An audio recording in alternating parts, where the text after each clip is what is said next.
Friends, आज हम discuss कर रहे हैं चैप्टर नंबर 2 एंजाइम का topic factor affecting enzyme activity का factor number 2 effect of pH. Enzyme की एक्टिविटी वेरी करती है पीएच के साथ, और जैसे एंजाइम ऑप्टिमम टेम्परेचर होता है हर एंजाइम का, ऐसे ऑप्टिमम पीएच होती है हर एंजाइम पे जिसके ऊपर वो मैक्सिमम वर्क करता है। Each enzyme has a very narrow range होती है, वर्क करता है ऑप्टिमम पीएच के ऊपर।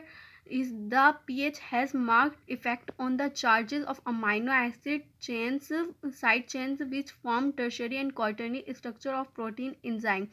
एंजाइम के अंदर अगर थोड़ी सी भी पीएच चेंज होती है तो जो एक्टिव साइड होती है वो पूरा एंजाइम होता है वो प्रोटीन का बना होता है, जो उसकी एक्टिव साइड होती है वो भी प्रोटीन की बनी होती है, प्रोटीन अमाइनो एसिड के बने होते हैं। तो उसके अंदर जो टर्शरी और क्वाटरनरी स्ट्रक्चर बनाती हैं वो चेंज आता है, वो चार्ज हो जाती है, उसके ऊपर पॉजिटिव और नेगेटिव चार्ज आ जाता है। Little change in pH cause ionization of amino acid of enzyme and they become inactive. जो थोड़ा सा अगर पीएच चेंज होती है तो आयोनाइजेशन हो जाती है अमाइनो एसिड की, आयंस में कन्वर्ट हो जाते हैं अमाइनो एसिड और इनएक्टिव हो जाती है। Majority of the humans digestive enzyme होते हैं, ज़्यादातर जो ह्यूमन्स के अंदर डाइजेस्टिव एंजाइम होते हैं उनकी जो डाइजेशन करवाते हैं वो वर्क करते हैं 7 to 8 पीएच के दरमियान। जबकि कुछ होते हैं जो स्टमक के अंदर गैस्ट्रिक ग्लैंड्स होते हैं, उसके कुछ सेल्स होते हैं जो कुछ सेल्स होते हैं जो वर्क करते हैं इससे मुख्तलिफ।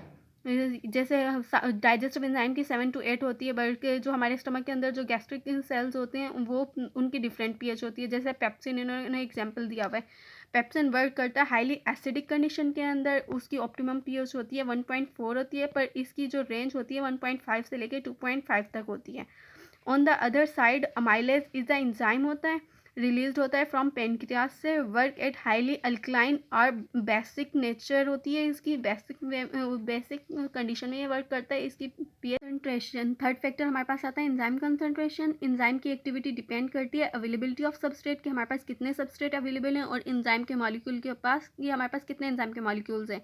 If the substrate to concentration is very high, अगर सबस्ट्रेट से ज़्यादा हो जाती है एंजाइम की कंसनट्रेशन, वो डायरेक्टली प्रोपोर्शनल होती है कंसनट्रेशन ऑफ एंजाइम के। But in real condition the concentration of substrate is always limited, जो कंसनट्रेशन ऑफ सबस्ट्रेट होती है वो लिमिटेड होती है, लिमिट होती है उसकी, बट जो एंजाइम की कंसनट्रेशन है वो अनलिमिटेड होती है। So the enzyme activity increase होती है with increase in the enzyme concentration initially, but after some times it remain constant. ये यहाँ पे इन्होंने ग्राफ बताया हुआ है कि ये एंजाइम की एक्टिविटी बताई हुई है इन्होंने, इंक्रीज हो रही है एक्टिविटी और ये कंसंट्रेशन होती है, ये डायरेक्टली प्रोपोर्शनल होते हैं दोनों एक दूसरे के।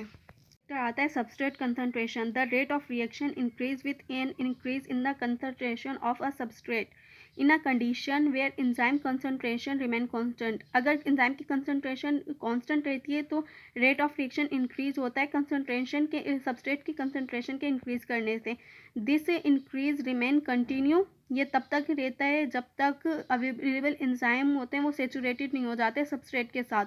There will be no increase in the enzyme activity to a certain higher level of a substrate concentration. अगर सबस्ट्रेट की कंसंट्रेशन बहुत ज़्यादा हो ही जाती है, एंजाइम से ज़्यादा हो जाती है, तो फिर उसका रेट ऑफ रिएक्शन पर कोई इफेक्ट नहीं होता है, एंजाइम की एक्टिविटी पर कोई इफेक्ट नहीं होता है। At very high concentration the substrate exert a retarding effect upon enzyme action. अगर बहुत ज़्यादा कंसंट्रेशन ऑफ सबस्ट्रेट हो जाती है तो वो एक रिटार्डिंग इफेक्ट करती है एंजाइम के एक्शन के ऊपर। जैसे यहाँ पर इन्होंने ग्राफ में बताया हुआ है, ये रेट ऑफ रिएक्शन दिया हुआ है इन्होंने, और ये सबस्ट्रेट कंसंट्रेशन दी हुई है, ये डायरेक्टली प्रोपोर्शनल होती है, इंक्रीज होती है, पर कुछ टाइम बाद ये अगर हमारे पास सबस्ट्रेट की कंसंट्रेशन ज़्यादा होती है और एंजाइम कम होते हैं तो ये सेचुरेशन का पॉइंट इन्होंने बताया हुआ है, ये सेचुरेटेड होते हैं। Increasing concentration does not affect reaction rate. This may be due to two reason, इसके दो रीजन्स होते हैं सबस्ट्रेट कंसंट्रेशन के। हायर क्वांटिटी ऑफ सबस्ट्रेट हो जाए देन एंजाइम, अगर सबस्ट्रेट की क्वांटिटी ज़्यादा हो जाती है एंजाइम से, या एक्यूमुलेशन ऑफ एंड प्रोडक्ट, हमारे पास अगर जो प्रोडक्ट बन रहा है वो एंड में काफ़ी सारा जमा हो गया, इतना ज़्यादा यूज़ नहीं हो रहा, उसकी वजह से भी ये रिटार्ड हो जाती है। It means that the substrate and enzyme concentration are directly proportional up to the certain maximum velocity. कुछ टाइम तक ये मैक्सिमम वेलोसिटी तक डायरेक्टली प्रोपोर्शनल होती है, रिएक्शन इंक्रीज होता है, after which further increase in substrate concentration. और अगर बाद में अगर ज़्यादा ही एंजाइम की कंसंट्रेशन बढ़ती है, has no effect on the rate of reaction, तो उसके ऊपर रेट ऑफ रिएक्शन का कोई इफेक्ट नहीं होता।